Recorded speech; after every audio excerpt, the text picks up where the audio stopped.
Nikki here. This is KastKing On The Line with your host, Nikki.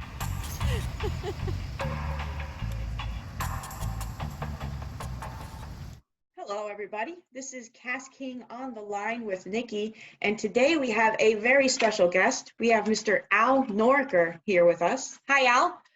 Nikki, how you doing today? Great. How are you? I'm so happy to have you on the show. I've been wanting to have you on the show for forever, since it's begun. And, Well, it's not hard to get me on your show anytime. No, absolutely. I'm really excited. How are you? How is everything going?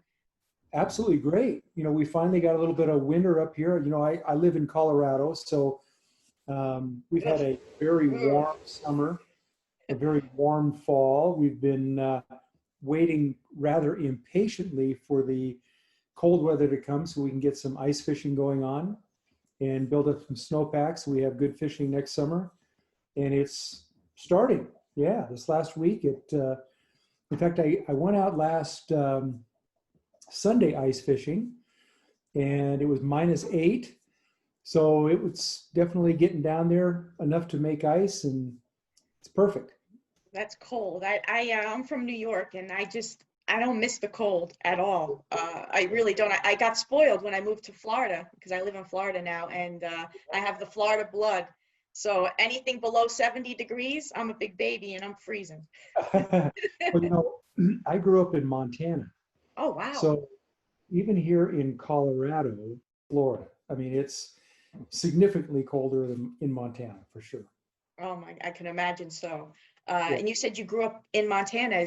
You were born there and grew up there? Yeah, I was born and raised there in Bozeman, Montana, which is about just a little bit on the west central side of the state, but farther south.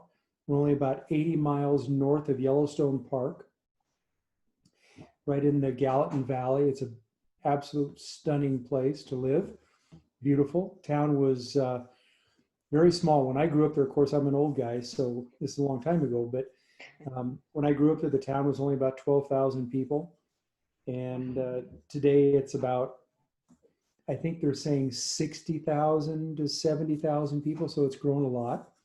But it's still probably the prettiest place in all of Montana. It's quite spectacular. I can imagine. I've always wanted to go. I've never been to Montana. I hear so many beautiful things. If you're an outdoorsman, that's the place to be, out in Montana. There's nothing like the fishing and hunting. In fact, growing up there, I started fly fishing when I was a little tiny guy. My uncle started me tying flies when I was about 6.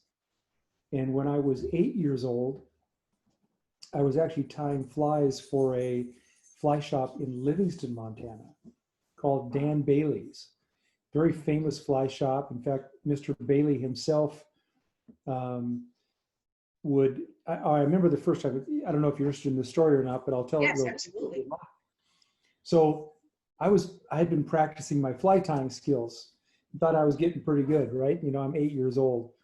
Well, my parents drove me to Livingston, which was 27 miles east of Bozeman. And I went into the fly shop, and they were with me.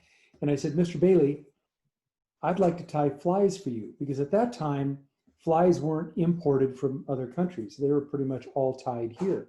Now this is 1964, okay? And Mr. Bailey had this big fly shop, and in the back of his fly shop, he had this one room that had a glass wall. And behind the glass wall, he had about 20 ladies that would sit there and tie flies all day long to sell in his shop. And they were all employees of his. Wow. Today, that would never happen. Everybody imports the flies for the most part, and then they just sell them in their stores. But he actually had employees that hand tied his flies exactly the way he wanted them.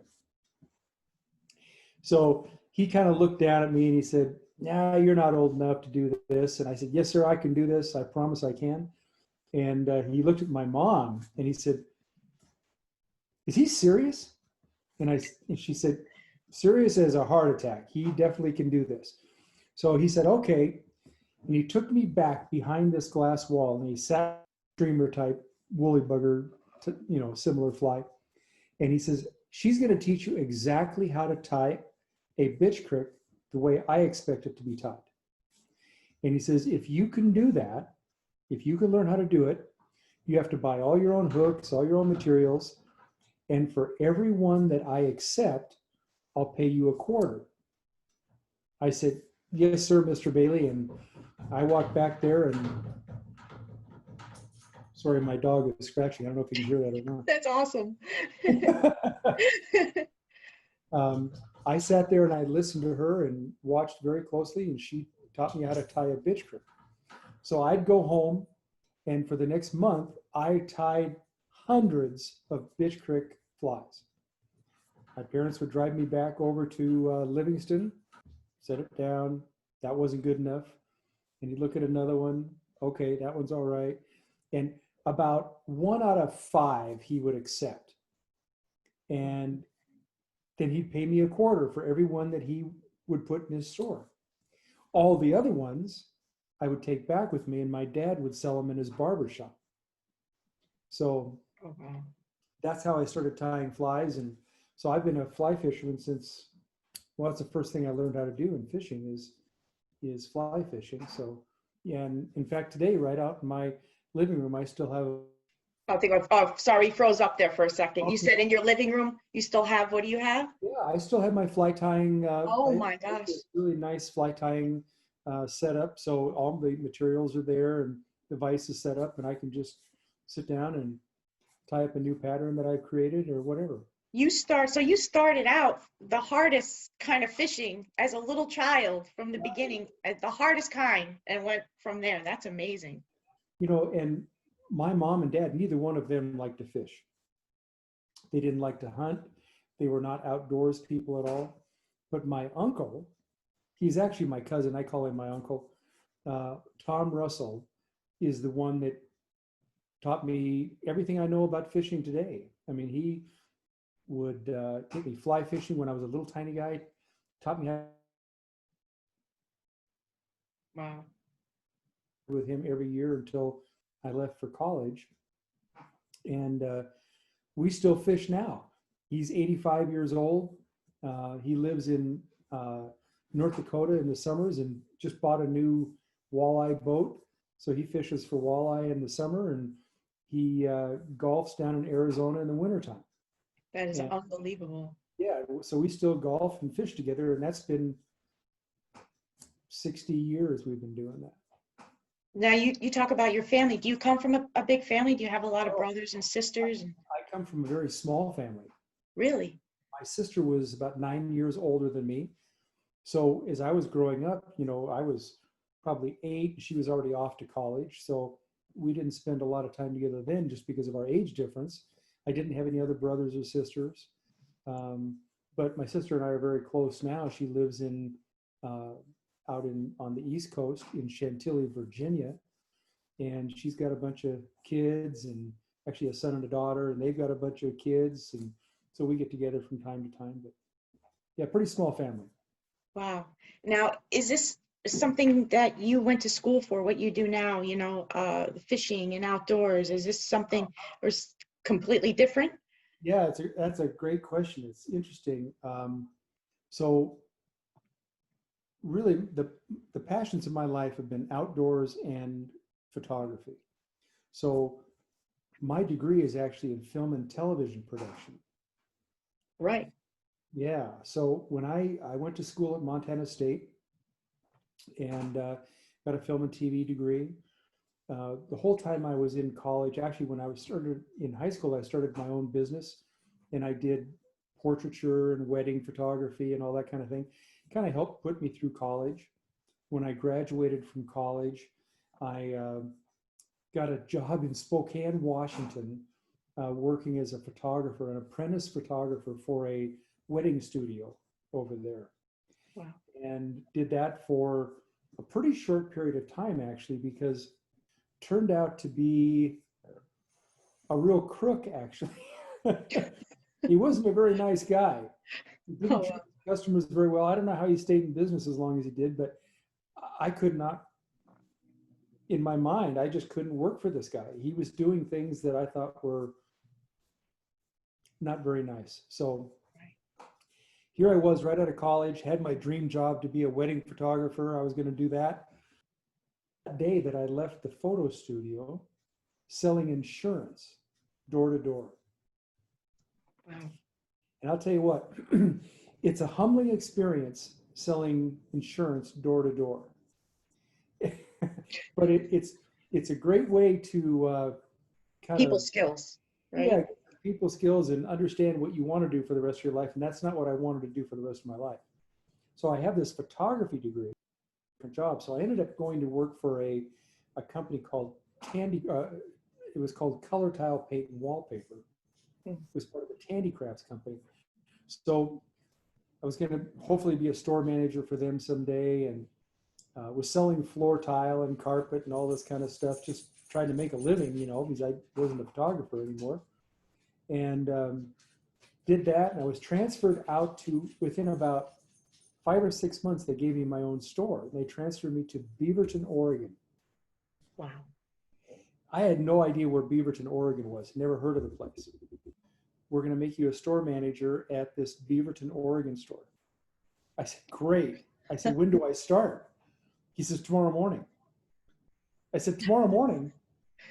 But I've got a house here and I have to move. He says, no problem. You just go home and pack for 2 weeks. We'll have a moving truck come and pick all your stuff up and they'll bring it out. And your wife. I said, okay. So I got in my car and I drove to Beaverton, Oregon from Spokane. It's about 8 hours. And I said, well, what time should I be at the store? He says, well, hey, what? Right across the street from the store is a coffee shop. I want you to park in the parking lot of the coffee shop and you wait, because I haven't fired the other manager yet. Oh my God. So Oh my God. you wait in the parking lot across the street and I'll come when he gets to work. I'll go in and I'll fire him and then I'll call you over. I was like, really? Okay. Sure enough, I parked in the parking lot and I'll never forget this guy's name. His name was Callahan. And he came and we were sitting there waiting for this guy to come to work. Of course, he was late. And so he finally arrives to open up the store and Callahan says, okay, I'll be right. I'll call you over in a minute. And I see him drive across the street and I could see him inside through the front windows talking to this guy. And he's like shaking his finger at him and all this. And he fires him and this guy goes tearing out in his car. He opens up the front door and he waves me over. And that's how I got my first store. Well, the funny part is I managed that store for a couple of years, I guess it was, a year and a half or something. Every day I went to work, I looked across the street in that parking lot to see if he was sitting there with somebody else waiting to come over and fire you. Yeah. Oh man, what a feeling. Oh, that's crazy. Yeah. Oh, that's unbelievable. So I did that for a while, and then I wanted to grow in the retail area because I knew there was opportunity there. So I ended up leaving that as a store manager, and I went to work for quite a large company on the West Coast called Fred Meyer Stores. And at that time, Fred Meyer had about 60 stores from Alaska to Oregon, Washington, mostly in that area. And so I went to work as a management trainee, ended up getting my own store. And after a couple of years, they asked me to come into the office as a buyer. And my first buying job was a sporting goods buyer for Fred Meyer. And then years went on and I was a buyer for housewares and toys and all kinds of different categories. And then I became a merchandise manager. So I had buyers that were working for me. Anyway, I was there 22 years, I guess. And when I left, I was the senior vice president, director of, actually they called it a group vice president, director of hardlines. So I was responsible for everything you couldn't wear or eat for Fred Meyer stores. And at that time, we were about 130 30 or 40 stores, something like that. And then we were acquired by the Kroger company. And that's when I left and started hosting a outdoor television show. Yes, you had your own show. Yeah, it was kind of fun. Did that for a while. I mean, I always thought that would be a fun thing to do. Yeah. Obviously, I love hunting and fishing, and I like to write. And it kind of got me back to the film and television side, crazy enough. Kind of came full circle after 20 some years. So I was a senior VP of America's Outdoor Journal television show, and I was also the on-air host. So we did fishing and hunting shows, and actually we did ski shows too. I think I filmed 6 ski shows, adventures. You know, like we did a helicopter show in Sun Valley. We did Big White up in Canada. We did Telluride here in Colorado, Winter Park in Colorado, a number of different shows like that, and did that. And I, out of the blue, I get this crazy call from a gentleman that I had known when I was at Fred Meyer. And he was an employee, he was actually the senior vice president at Eagle Claw Fishing Tackle. And he asked me if I was interested in coming to Colorado to work in the product development side for Eagle Claw. And I said, man, that sounds awesome. Because I really kind of wanted to get back to the mountain states. And so left Oregon and moved to Colorado and stayed with Eagle Claw for 15 years. Oh my gosh. Yeah. So as the director of product development there. You know, so it was kind of an interesting background. I mean, I went from the creative side on the film and television photography side to traditional retail in a lot of different capacities, from running stores to buying to directing, and then to the manufacturing side of making and designing product for the retail side. And I still remember back when I was at Fred Meyer, this would have been about, I'm going to say the late 90s, in that area somewhere, that Amazon was just starting, e-commerce was just beginning. And as a big retailer, we kind of looked at that and went, nobody's going to like that. Nobody's going to go on their computer and put a credit card in and expect something to be shipped to their house. We just thought that was the dumbest thing in the world. I didn't actually think it was so dumb. I was kind of keeping my eye on it because I thought, man, you know, if that ever takes off, that could be pretty strong. Well, over the years, by then I had left Fred Meyer, and I'm working at Eagle Claw, and I keep watching the growth in the e-commerce market and watching just how my buying trends were changing, where I would buy more and more things online, really trusted it. You know, people don't leave any place without a cell phone these days, right? Nope. Right? Right. So it was very clear that the consumer was changing. They were less enthusiastic about getting in their car, driving to a crowded store, waiting in line, paying high prices, maybe finding that what they wanted was no longer available, out of stock, or sold out in some way. And so I'm watching all this change. And I'm going, you know, I have got to, before I retire, dip my fingers into this e-commerce business. And I kept trying to figure out how I was going to do it on my own. And just never really pulled the trigger. Well, one year when I was at ICAST, this was about 4 years ago, I guess, at this point now, just about 4 years. I was working in the Eagle Claw booth, and I had a gentleman come up to me that I had known for many years on the manufacturing side. Mm-hmm. And he said, hey, there's this young guy that wants to talk to you. He's kind of been watching what you're doing here at Eagle Claw, and he wants to talk to you about this new business model that he's got started. And I went, man, I'm at ICAST. This is busy. I don't have time for this.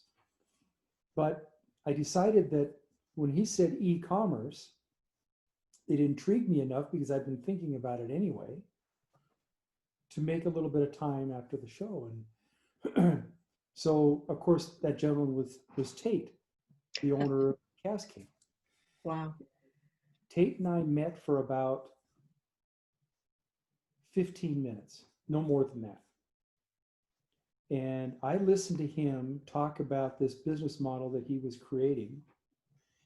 And after 15 minutes of conversation, him listening to me listening to him, we both kind of looked at each other and went, we've got to figure out a way to get together. That was a Friday. On Monday of the next week, Tate flew to Denver, Colorado. Wow. And we went out to dinner. We probably sat at dinner. I don't even remember if we ate dinner, but we sat there for probably 5 hours talking about ideas and concepts and, you know, just what we would like to do. And at the end of that night, we said, okay, we're going to do this. He says, I want you to join KastKing. And I said, I'm ready to leave Eagle Claw. And we put everything together. And 2 weeks later, I gave notice at Eagle Claw and I joined KastKing. That's been about 3.5 years ago now. Unbelievable. Yeah. It's funny how things work like It is. that. And again, full circle, Right. right back. And just excuse me 1 second. I want to just do a word from our sponsors really quick. Sure. KastKing offers you affordable innovation through the best fishing tackle, including a wide variety of quality fishing rods, fishing reels, fishing line, and fishing accessories. Look for KastKing products on Amazon.com, Tackle Warehouse, AcademyOutdoors.com, eBay, and of course, KastKing.com. Make the switch to KastKing like so many fishing pros have. And we are back with Mr. Al Noraker, just talking about his life and a man who wears many hats, so to speak. And so now what is it that you do can you tell everybody what you do for KastKing? Sure. So, you know, I'm not, at this point in my life, I'm not big on titles, right?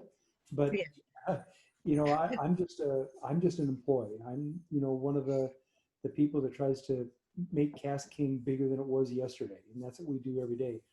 My official title is Vice President of Business Development. So my responsibilities include the product development side. And Scott Thomas and I work together on designing new product and creating the things that all of our fans and our customers enjoy every day. So, you know, Scott focuses a lot on the tools and accessories and a lot of those type of things. Right. And I'm kind of the rod designer. I've been doing that for many, many years, and along with a lot of other things as well.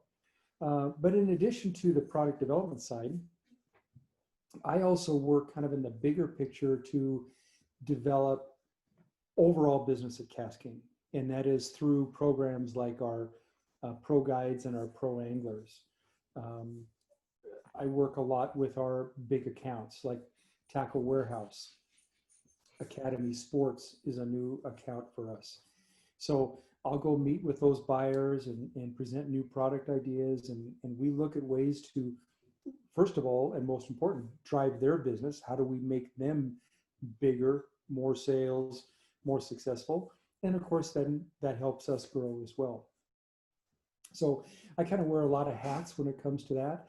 I also work with our KBA group, our brand ambassadors out there. And it's kind of a new role for me, taking over the brand ambassador side.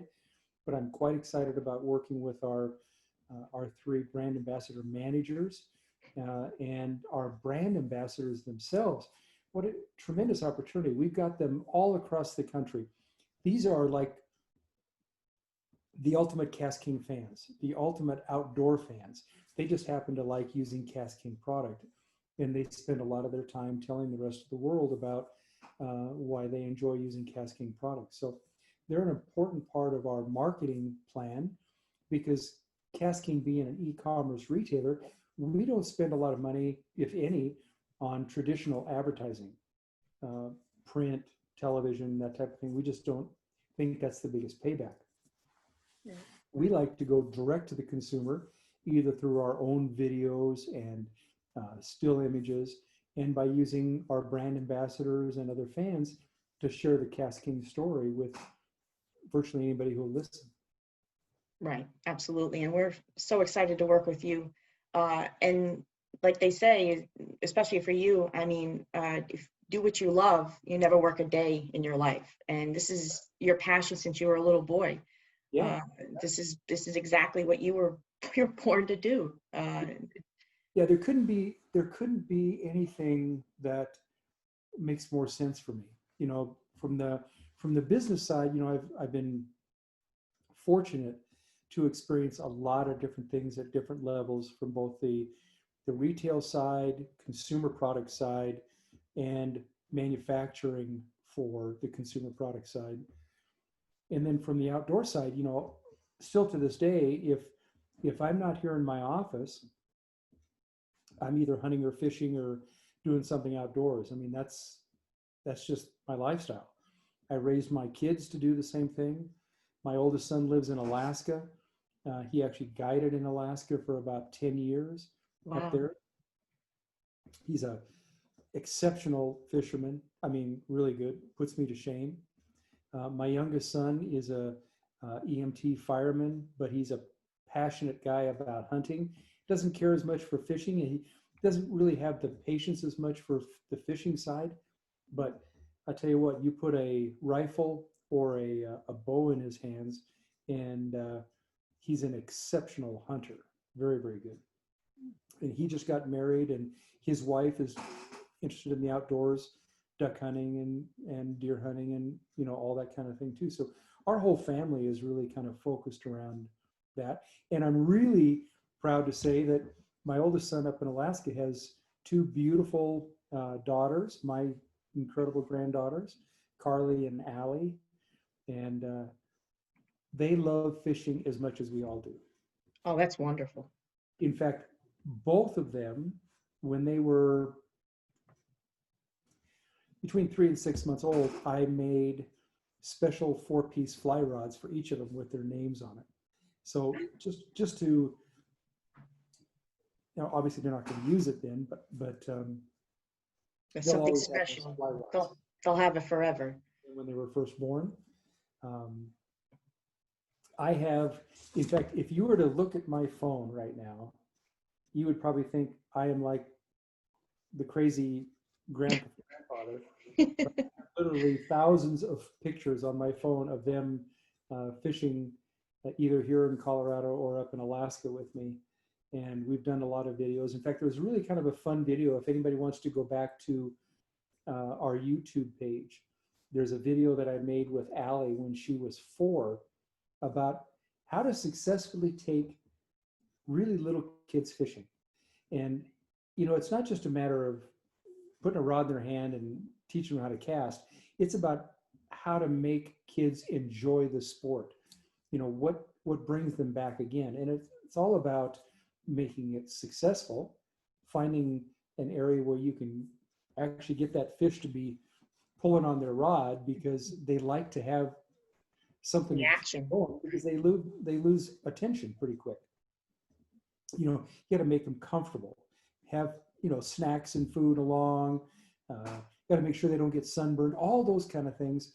But it's kind of a fun video, and obviously Allie is like my pride and joy when it comes to going fishing. So I can't imagine how proud they must be of their grandfather. well, I don't know about that. They just, you know, we just have fun together. They were out here actually last week. Spent a whole week. We call it Camp Colorado because when they come here, they just do. It's like going to summer camp, except it happened to be in the end of November, and you know, horseback riding and ice fishing and you know, all that kind of stuff. You know, that's just what we do. We do stuff outside. I know how special that must be, especially grandfather and grandchildren. It's a very special relationship. I was close with my grandfather.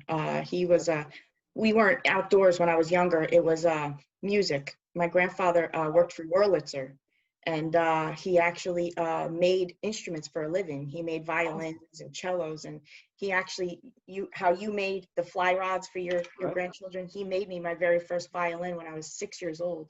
And he, at first, I hated, I didn't want to play, and he made me play, and you're gonna love it, and he would teach me, and he taught me how to play piano, and he taught me how to play violin at 6 years old. You imagine a 6-year-old? I mean, I didn't want to, I wanted to go play, Yeah. but then I grew to love it. I mean, I literally fell in love with it, and it was a special connection. And he's, to this day, I mean, I judge every man to him. He was the greatest man in my life. Oh, So that's great. yeah, I know how special that is. But Oh yeah, they're they're just everything. All my kids are, but the grandkids are so fun to. It's like starting all over again, except they get to go home at night, and I don't have to do all the hard work that a parent has to do. I just get to play with them all the time, and you get to have the fun, and then they have to deal with the rest. they have to do the hard work. Now I just get to enjoy it. And what's your dog's name? That's Millie. You want to meet Millie? Yes, I would love to meet Millie. This is Millie. Come on. Hi, Millie. This is my Millie, German you're short hair. She's beautiful. Yeah, Millie is a sweetheart. Oh. Millie was actually, so we've had short hairs for about 30 years, long time. And our last one died a couple of years ago, or a year and a half or so ago. Oh, I'm sorry. And Millie was up in Alaska with my son. And he travels quite a bit for his job now, and was just struggling, given enough time and all that. Right. So I said, well, I have a home for Millie. So about August of this year, I brought Millie down to Colorado. And so she's a new dog to me, but she's a really good dog and loves to hunt, and good pheasant hunter. And she's beautiful. Likes it in my lap too. She's kind of a big lover dog. She's a big baby. She's a big baby. Yeah. So, that's awesome. Okay, Millie, you're off now. Go back, do what you were doing. Oh, that's wonderful. Alec, I can't thank you enough for coming on today and giving us a little insight into your life, and letting us know a little bit about you. And it really truly means a lot to me, because you're definitely somebody I look up to. And that's very nice, Nikki. Thank you very much. I think you're doing an awesome job at this. And it's kind of, it's interesting when you have somebody ask you a question about, where you came from, what you do, and you start thinking back about all the different things that you've done. You kind of lose track. So it's kind of fun to go back and tell those stories. Yeah. Right. I haven't told that story about that manager at Color Tile getting fired in front of me a long time, for a long time. But it tell you what, it brings back incredible memories of how I honestly used to look in that parking lot every day I went to work just to see if I was going to be next. It's amazing how those things stick with you, though, for a long time. Yeah, absolutely. Even the rest of your life, you'll know that, you'll remember that for the rest of your life. Oh yeah, that one won't leave me anytime, I'm sure. That's wonderful. Well, Al, thank you so much for coming on the show today. I can't thank you enough, and you're doing so great. I'm really excited to work with you and to learn from you a lot. Well, I'm always here for you, Nikki, and if you want to have me on again next time, maybe we'll talk more specifics about some of the, there's some kind of fun stories. In fact, I've got some fun stories I'll share with you next time about some of the people I've got to work with, like Rick Clunn, one of the most famous bass anglers of all time. I have a story that I absolutely love about Rick Clunn that I'd be glad to share with you. And some people that I really look up to, like Skeet Reese and some of the guys I've been able to build rods for over the years. So maybe somebody will find that interesting next time. Absolutely, I'm really excited now. I want to know. Okay. That's really great. Soon. Thank you so much, Al. Okay. KastKing spells affordable innovation. Make the switch to KastKing for the best value in fishing gear. KastKing offers you an affordable, quality alternative to high-priced fishing products. Thanks for spending time today with KastKing on the Line. keep grinding, stay strong, always stay humble, and always keep on fishing. Thanks a lot, Al. My We'll see pleasure. you next time. Bye.